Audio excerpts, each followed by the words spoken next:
Parsha. So good morning. So this week's Parsha is Va'era. And so we begin Moshe having been chosen by Hashem last week to take the people out of Egypt. And he originally went to Pharaoh, and Pharaoh said, "You are lazy, that's why," and said, Moshe originally went to Pharaoh and said, "Let the people go for 3 days in order to worship God." And Pharaoh said, "You are lazy, that's why you're thinking about leaving and about worshiping your God." And so he instructed that until then they had been provided with straw. Now they won't get straw anymore. He's going to make them, and they're still going to have produce the same quota of bricks. And so they're going to be working much harder. The people came and complained to Moshe, "Since you came, things got much worse." Moshe went and complained to Hashem, "You sent me to take the people out. Since you came, it's become much worse." So Hashem opens this week's parsha by reassuring Moshe, "Do not worry. I will fulfill my covenant. I will fulfill my promise. We will take the people out of Egypt." Then the Torah gives us a little, Then the Torah gives us a little genealogy where it just tells us Moshe's names of Moshe's parents, grandparents. His parents were Amram and Yocheved from the tribe of Levi. He had a brother Aaron, a sister Miriam. It gives us a little bit about kind of their genealogy, their children, and Aaron's children. And then the Torah continues with the story. Hashem tells Moshe to go to Pharaoh, tell him again to let the people go. Pharaoh asks for a sign. He throws his stick on the ground, and it turns into a tanin, which Rashi tells us is a snake. And the other Egyptian magicians are able to copy that same feat with their own magic, turning their own sticks into snakes. And then Moshe's snake goes and swallows up all the other, or his stick goes and swallows up all the other sticks, showing Hashem's dominance over them. Pharaoh is unimpressed. Hashem then tells Moshe to go to Pharaoh and warn him that if he doesn't let the people go, the Nile will turn into blood. And then Hashem tells Moshe to tell Aaron to strike the Nile, and he does so, and all the water turns into blood, all the water in Egypt, and there was no water to drink, and all the fish died as well. And for 7 days, the Nile was red, was blood. Then it continued. Then Hashem tells Moshe to warn Pharaoh that if he does not let the people go, Egypt will be infested in frogs. And again, Hashem told Aaron to hit the waters, and this time frogs came up and infested all of Egypt. They went inside their kitchens, and inside their ovens, and inside their cooking, inside their beds, and it went all over. And Pharaoh called Moshe and asked him to remove it, and offered to let the people go. Moshe prayed to Hashem to remove the frogs, and all the frogs died. But then Pharaoh hardened his heart and did not let the people go. And then Hashem brought a third plague, which is lice, that the Egyptians were all covered in lice. Then there was a fourth plague of wild animals. Then there was a fifth plague where all the animals, all the farm animals died. And then there was a sixth plague of boils, where all the Egyptians were covered with boils. And a seventh plague of locusts, where locusts came. Locust is the next one. The seventh plague of hail, where it rained hail, and the hail broke all that was right in the spring as the wheat was ripening, and it broke all the wheat and destroyed all the crops. And so those are the 7 out of 10 plagues. Of course, we all know there's 10, and the next 3 are going to be in next week's parsha. Two just important dates for this week. This coming tomorrow, I should say. Tomorrow, the 20th of Tevet, is the yahrzeit, the anniversary of the passing of the Rambam of Maimonides, about 800 years ago, almost 800 years ago. And he, of course, the Rambam was one of the most unique figures in Jewish history. We've done a number of classes on the Rambam himself, on his works, on his various works. So that is that's happening. That's tomorrow, and then this coming Thursday, I believe, is going to be Friday is going to be the 24th of Tevet, which is the yahrzeit of the Alter Rebbe, the founder of Chabad, who passed in 1812. So that would have been about a little over 200 years ago. And we did some classes also about the Alter Rebbe, Chabad, about, we did the famous book he wrote, the Tanya. We've done a couple classes addressing him as well. All those classes are on the podcast. Let me just open it to any questions about the Parsha or about the dates coming up. Yes? Is there a date that the hostages or something from Israel are coming? 3 hostages were released this morning. Just 3? Thank God, just 3. 10 soldiers. Are they 10 soldiers? Oh, I don't know. We'll see. I don't know. We'll see. When are they going to be here? No, we have soldiers coming. That's going to be in February. We'll talk about that at the end. We'll talk about upcoming events at the end. Did you ever find that, sir? Did you ever find me that clip? Yes, I just have to print it out. All right, let's get to our topic for today, which is the Jews of Tunisia. So Tunisia, like a number of other places that we've covered where Jews lived, where there were Jewish communities, Jews have lived in Tunisia since the earliest times of our exile. And like almost every other Jewish community, experienced good times, bad times, times of expulsion, times of success. Now, Tunisia itself is at the crossroads between what was known as the Maghreb, which is West North Africa, usually Tunisia, Algeria, and Morocco, and Egypt to its east. Tunisia, together with Italy, divides the Eastern Mediterranean from the Western Mediterranean, so kind of sits between, together with Italy, sits between East and West. Tunisia itself is kind of like a hook on the northern coast of Africa, and Tunisia is on that hook on the western coast, on the northern coast of Africa.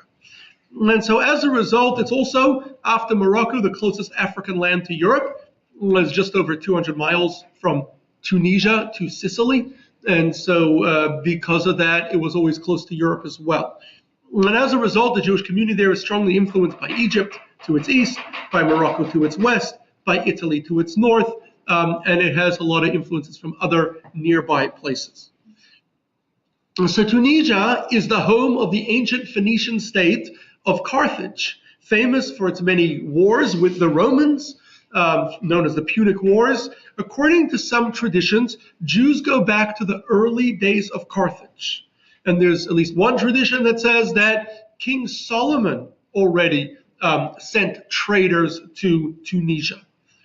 In Tanakh, there's a mysterious place that people often travel to by boat called Tarshish. Today, we don't know where Tarshish is. There are a number of different opinions as to where exactly Tarshish was.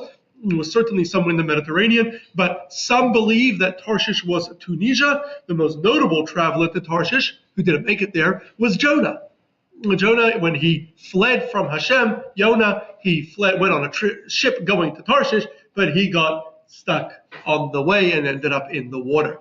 Eventually got spat out and made his way to Nineveh. But that was possibly Carthage.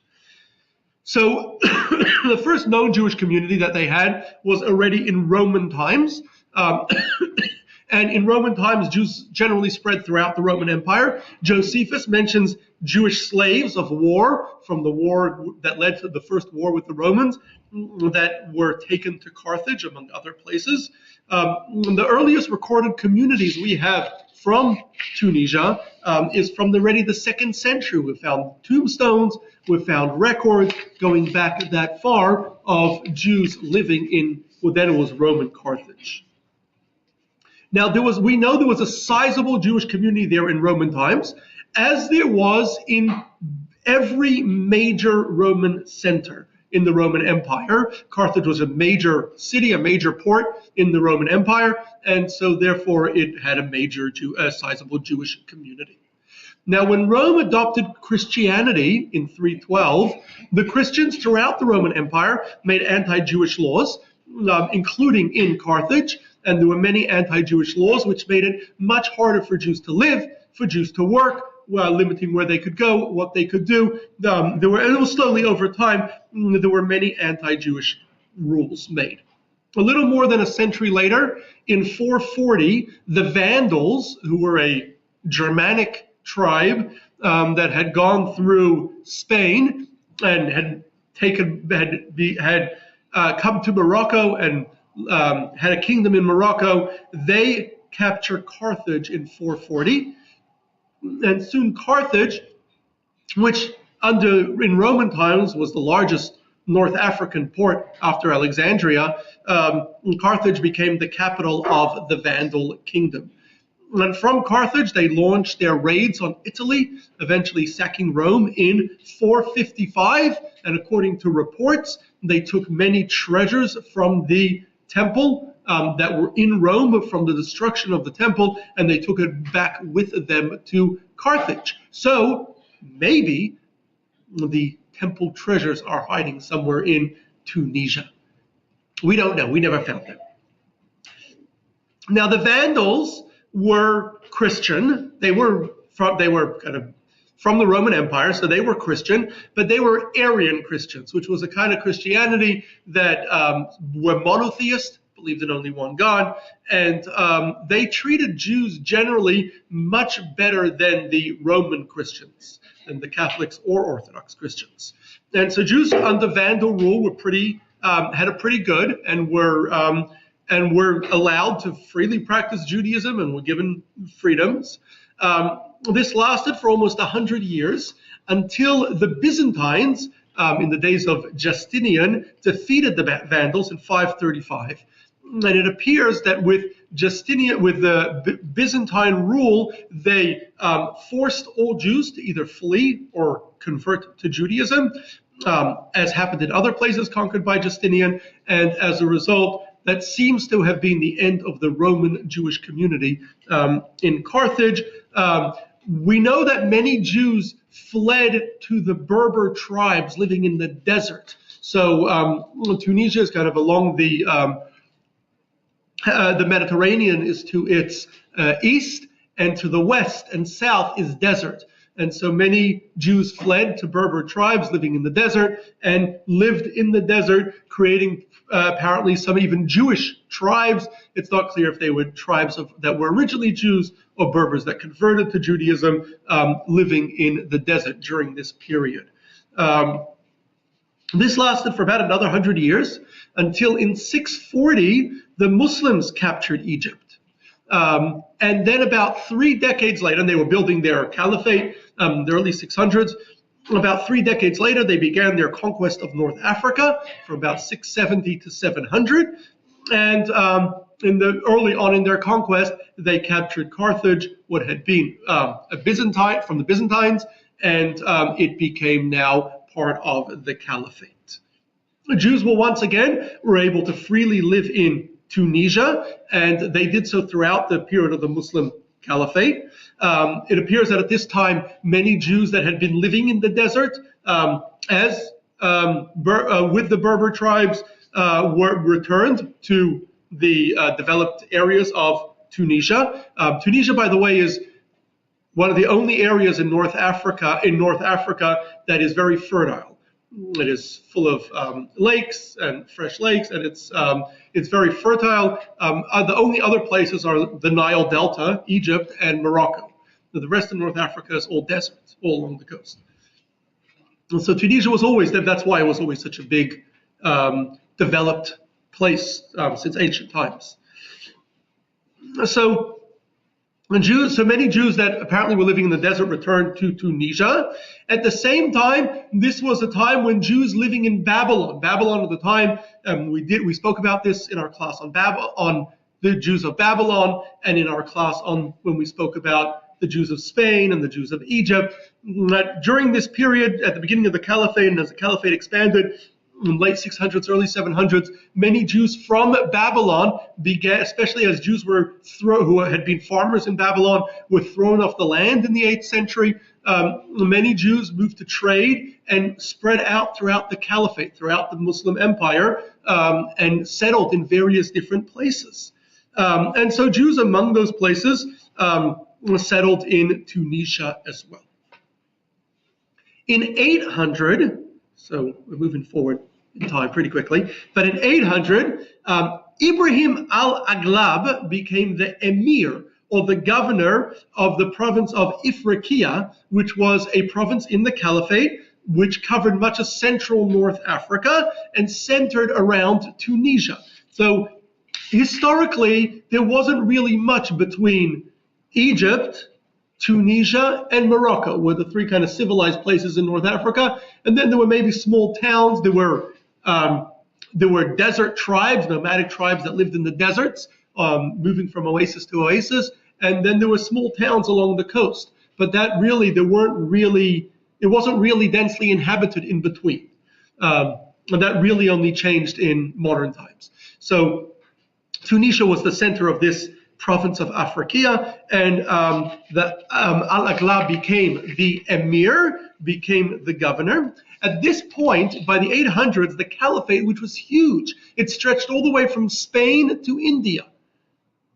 And this is in ancient times. They didn't really have good communication and good ability to travel quickly. And so the caliphate was a very loose federation almost of various different governors who had strong local control. And so often the governor, the role of governorship or emirs in the Muslim caliphate would become hereditary, where it belonged to a certain family, almost like a kingdom. And so the Al-Aghlabis continued to control Tunisia as the emirs, as the governors, for the next 100 years or so. And the Aghlabis were very positively disposed towards Jews, and Jews had it very good over there. Now, the Al-Aghlabis they established the town of Kirwan as their capital. Kirwan is a little bit inland from the coast, and Karwan quickly grew into a major trade hub between east and west, between the east of the caliphate, Babylon, what today would be Iraq and Iran, and Syria, and the west, meaning Morocco, Spain. So it soon became a major trading hub, Kairon.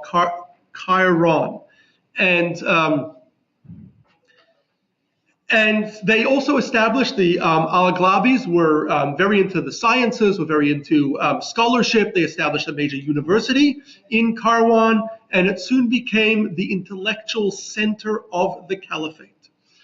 So with the growth of Kairon as a great trading hub, a major city, it soon became the second largest city in the caliphate after Baghdad. This is before Cordoba would later become a major city, but it becomes, at this point, the second largest city in the caliphate. And it was the center of learning. It was the center of Islamic or Muslim scholarship, but also the sciences, as the Muslims had. And the Muslims then were, at this point, were developing scientifically. We're translating many Greek works and in philosophy, in mathematics, in medicine. And so there was a lot of development then in science, and Kairon was at the center of this development. Understandably, with Kairon as being the center of trade, and at the center of scholarship, became a center for Jews, and Jews flocked to Kairon, and until it soon became the largest Jewish community outside of Babylon. In fact, we have thousands and thousands of tshuvot, of responsa that were written during this period, letters that were written between the Babylonian Jewish leaders, known as the Gaonim, and various Jewish communities. You may recall from our class on Babylon, when we spoke about the Jews of Babylon, that in the Caliphate, during the Caliphate period, and even before that, Babylon was the center of Jewish life. It had the major schools. All Jewish scholars would go to, or young scholars would go there to study. Everybody would pay tribute to support all Jews would donate to support the schools and the central community, and they would then send rabbis to the various communities, and every Jewish community was in constant contact with the Jewish community in Babylon, which was kind of the mother community of all Jewish communities across the Caliphate, where the vast majority of Jews lived. So of the various communities that the Gaonim in Babylon are writing to, by far the community they write to the most is Karwan, because it is the largest Jewish community outside of Babylon. And so in the early 900s, there was another group called the Fatimids. The Fatimids were a Shia group, already more than 250 years earlier. In the early days of Islam, Islam had split into two between Sunni and Shia. Generally, the caliphs were all Sunni and they were in control. The Shia were kind of a minor tolerated breakaway group, as there were many such minor tolerated Islamic groups. The Shia themselves then sub-split into many groups. There was a Shia group that became known as the Fatimids because they claimed to be descendants of Muhammad's daughter Fatimid, and they rose to power in Tunisia and became the kings of Tunisia, declaring themselves independent of the Caliphate. The Fatimids also were open, were very, very tolerant, allowed Jews to thrive in the Fatimid, in their own caliphate, in the Fatimid caliphate. And the Fatimids also greatly appreciated scholarship and supported universities. Their center was not in Kirwan for long. They soon captured Egypt, and they moved their center to Egypt, where they established the city of Cairo. And Cairo quickly eclipsed Kirwan as the most important city in the Fatimid Caliphate. It becomes a major trading hub. A great university is built over there, becomes a major center for scholarship. But Kirwan continues, it's eclipsed by Cairo, but it continues to be an important center. And the Fatimids actually, they appoint another family to be governors of Tunisia at this time, but the Fatimids are very tolerant of the Jews. They love higher education. The Jewish community during this period in the 900s is thriving in Kirwan. It is, again, at this time, Cordoba is growing and Cairo is growing, but Kirwan remains a major Jewish center in the Caliphate, and probably still one of the largest Jewish communities in the world. It was during this time that a major yeshiva is built in Karwan, probably the first major yeshiva out of Babylon. It is in the 900s. Many great scholars lead the community over there.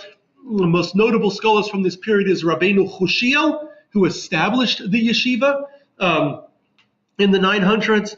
His son, later Rabbeinu Hananel, and Rabbeinu Hananel's student, Rabbeinu Nissim Gaon. Rabbeinu Hananel is perhaps most notable, as he is perhaps the earliest person to write a commentary on the Torah that we know. And it's the earliest commentary that we have on the Torah. And he also is perhaps the earliest person to write a commentary on the Talmud. And we have a commentary from him both on the Torah and on the Talmud. So Jews at this time held important positions in the government. It was a kind of a province within the Fatimid Caliphate, but they held important positions. They were leading doctors, philosophers, poets. This lasted until the mid 11th century. In the mid 11th century, the governors of Tunisia, who were the Zirid dynasty, they declared independence from the Fatimids, from the Fatimid Caliphate. And they converted to Sunni Islam, right? The Fatimids were Shia. So the Fatimids came and attacked Tunisia, and in 1057, they captured Kirwan, and they totally destroyed the city, destroying everything, razing the city to the ground. As a result, it brought one of the largest and most important Jewish communities to a very sudden end. Unfortunately, that happened to a lot of major Jewish communities that came to a sudden end in such a war or destruction. Any questions or comments?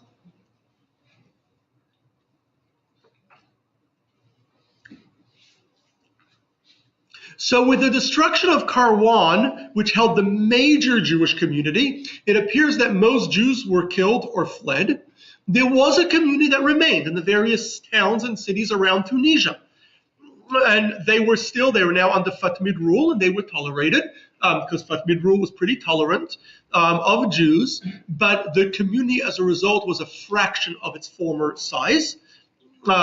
With Kairouan gone, Tunisia is no longer a major center or trading post in the Islamic world or in the ancient world.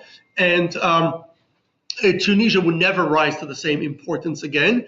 And so as a result, the Jewish community, although there is a Jewish community, the significant Jewish community is significantly smaller than it was and never becomes again a major Jewish community as it had been until then. In the mid-12th century, fast forward 100 years, the Sicilians, right, from Sicily, and they're Christians, right, Sicilians, attacked Tunisia. Remember, there's only 200 miles from Sicily to Tunisia.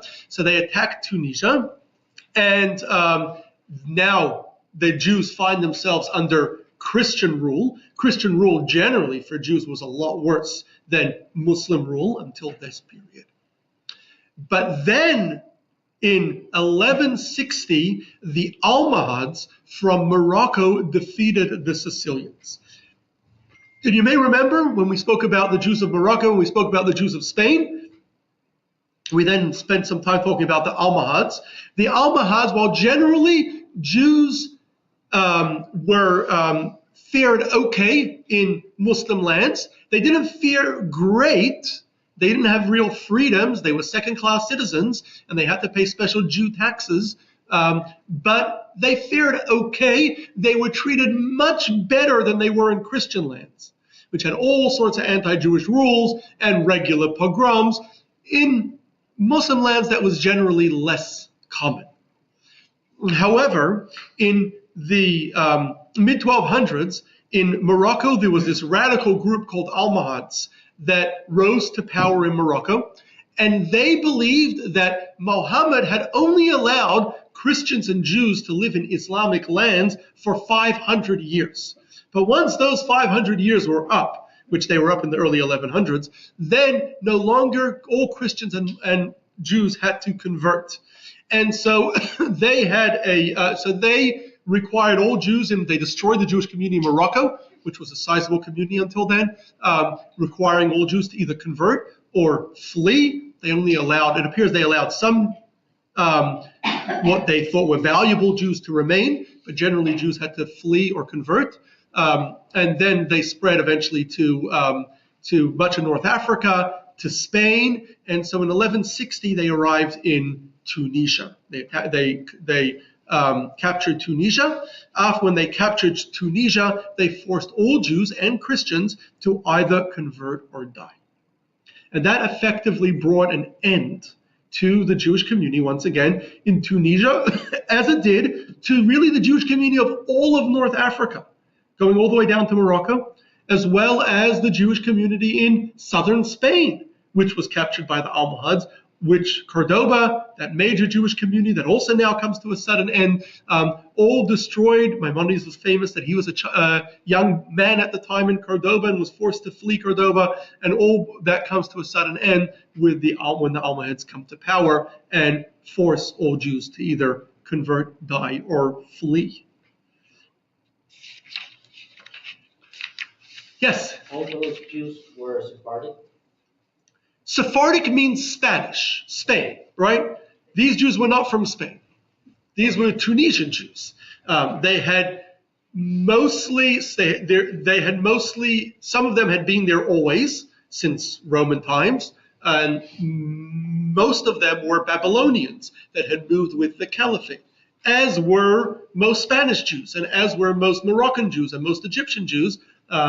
We spoke about this in our classes on these other countries, were Babylonian Jews, which had been the largest Jewish community, that spread out along with the Caliphate. But now these Jews were gone. They either were killed, converted, or fled. But after the Spanish expulsion. That's going to be later. We're now in 1160.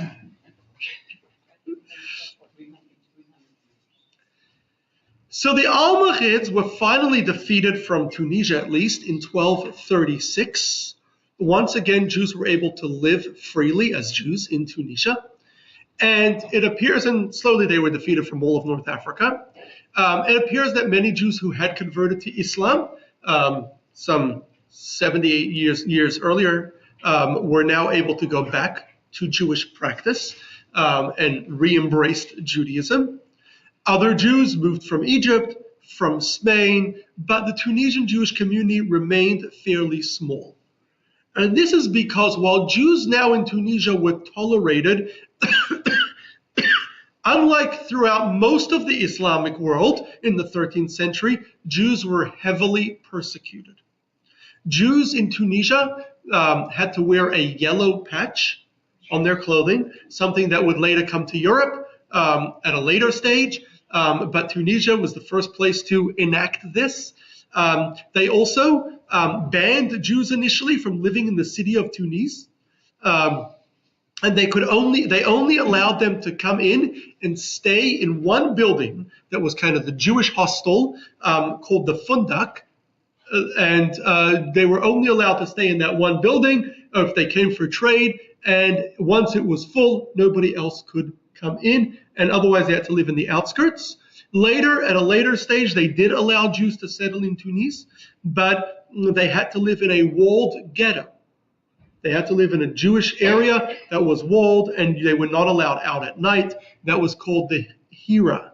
And Jews had to live in this ghetto throughout the years, and this lasted for centuries. So that preceded the ghetto in Venice? Preceded the ghettos in Venice, yes. Preceded all the ghettos in Europe.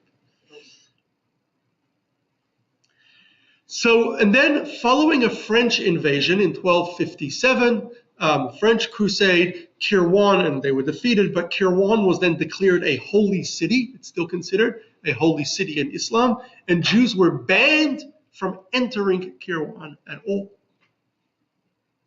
So, which was no longer the largest city. Tunis was now the largest city from the beginning of the Muslim conquest. From the beginning of, from after the destruction of Kairouan, Kairouan was rebuilt, but it never became the major city. The Tunis now became the major city.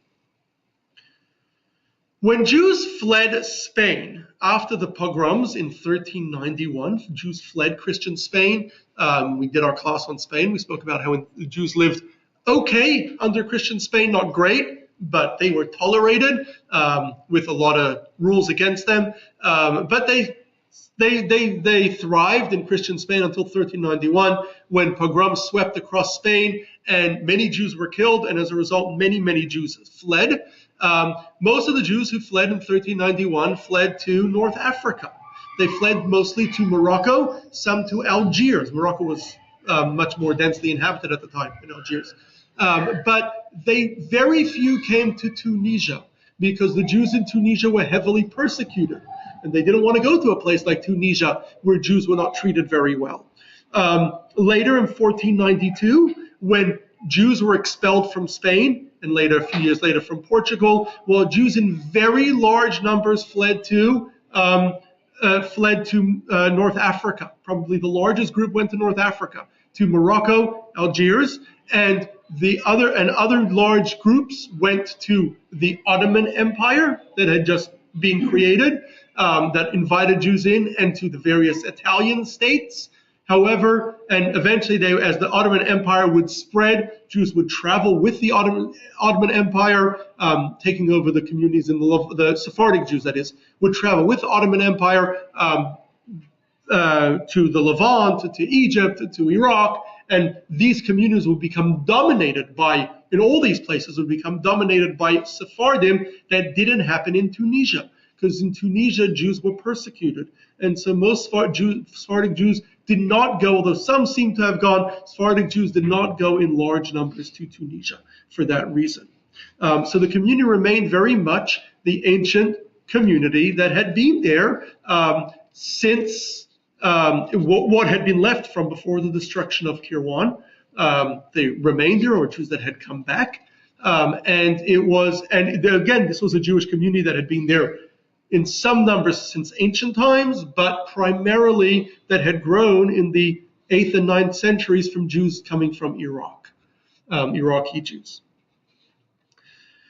So this community was not technically Sephardic, as happened to most other places where for a long time in Greece, in Turkey, in North Africa, in Egypt, for a long time there were separate Arabic communities and Sephardic communities, what was called Mistarvim, the Arabic communities and the Sephardic communities. Over time, these communities merged, and usually the Sephardic communities dominated, and the communities became Sephardic. That did not happen in Greece and Turkey. There were Romanites, and eventually those communities, the Sephardic communities, dominated. It did not really happen in Tunisia because there was not a big Sephardic diaspora in Tunisia. However, the Tunisian Jewish community was heavily influenced by Sephardic Jews because Tunisia, because they had it hard, because it was a smaller community, they didn't have their own yeshivas, their own schools.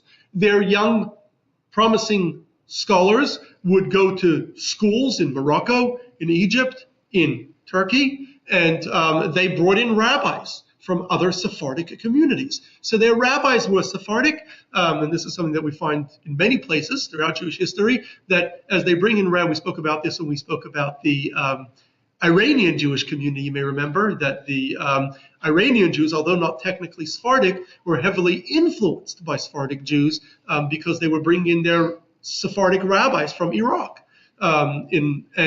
who influenced the community. So Tunisian Jews also were influenced in the same way as they brought in the Sephardic rabbis.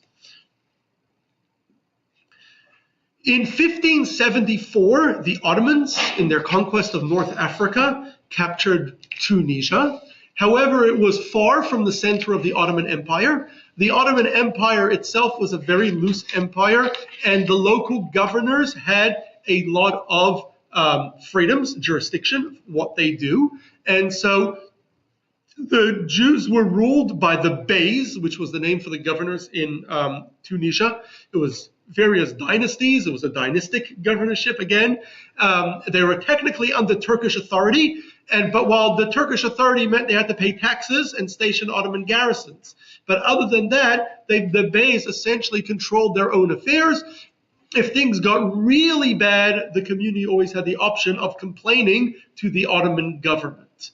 But they were really under control of the Beys, and therefore Jews continued to suffer in Tunisia, including continuing to wear a yellow patch, continuing to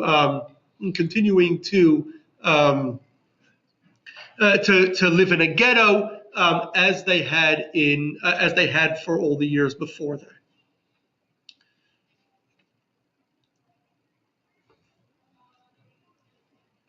In the 18th century, many Sephardic Jews from Livorno, which is in Tuscany in southern Italy, Tuscany was an Italian state, right? Italy was not yet a country at the time. They began to trade in Tunis. It was not far from Italy, and it was at the center of East and West. And so they began to trade in Tunis. It was the gateway to North Africa. These Sephardic Jews moved in large numbers to Tunis. So Tunis now had a sizable Sephardic community, but these Sephardic Jews were under Tuscany protection. They were under the protection of the Tuscanan rulers and Tuscan Christians, and therefore they were treated better than regular Jews. And in relatively modern times, the last few hundred years, Christian countries had this very strange thing that they would do. Although they often persecuted Jews within their own country, they would protect Jews